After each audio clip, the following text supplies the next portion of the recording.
Good morning student. आज हम पढ़ेंगे हिंदी व्याकरण का पाठ 1 भाषा मीन्स इंग्लिश में लैंग्वेज और हिंदी में भाषा। जो हम बात करते हैं, जो हम सुनते हैं, जो पढ़ते हैं, जो लिखते हैं, उसी को ही हम क्या बोलते हैं? भाषा।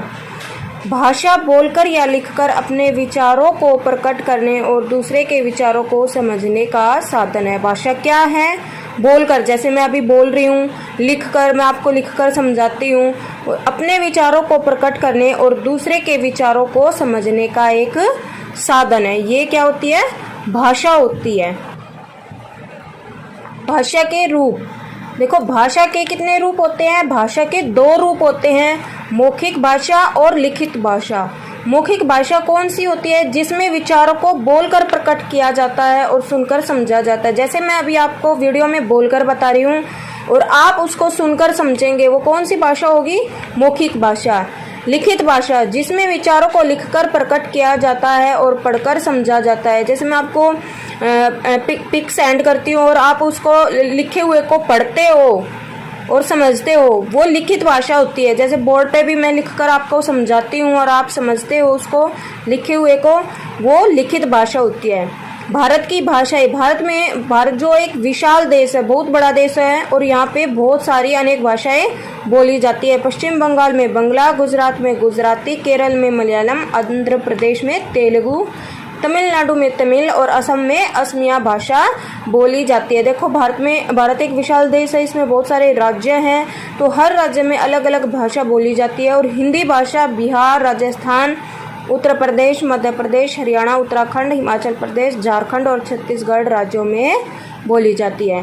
और केंद्र शासित प्रदेशों दिल्ली, चंडीगढ़ और अंडमान निकोबार द्वीप समूह में भी हिंदी बोली जाती है। हिंदी भारत की राष्ट्रभाषा है। हमारी भारत की राष्ट्रभाषा कौन सी है? हिंदी।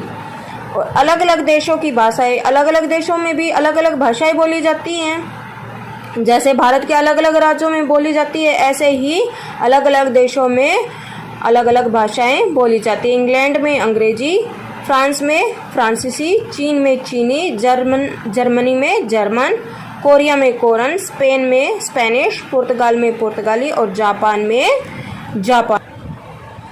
अब है लिपि। देखो, लिपि होती क्या है? हर भाषा को लिखने का अपना अलग तरीका होता है। जैसे हिंदी में लिखने का अलग तरीका होता है, अंग्रेजी में लिखने का अलग तरीका होता है, उर्दू में लिखने का अलग होता है, पंजाबी में लिखने का अलग होता है।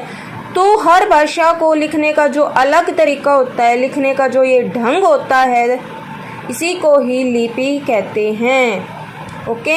और हिंदी भाषा की लिपि कौन सी है? देवनागरी। हिंदी भाषा की लिपि क्या है? देवनागरी।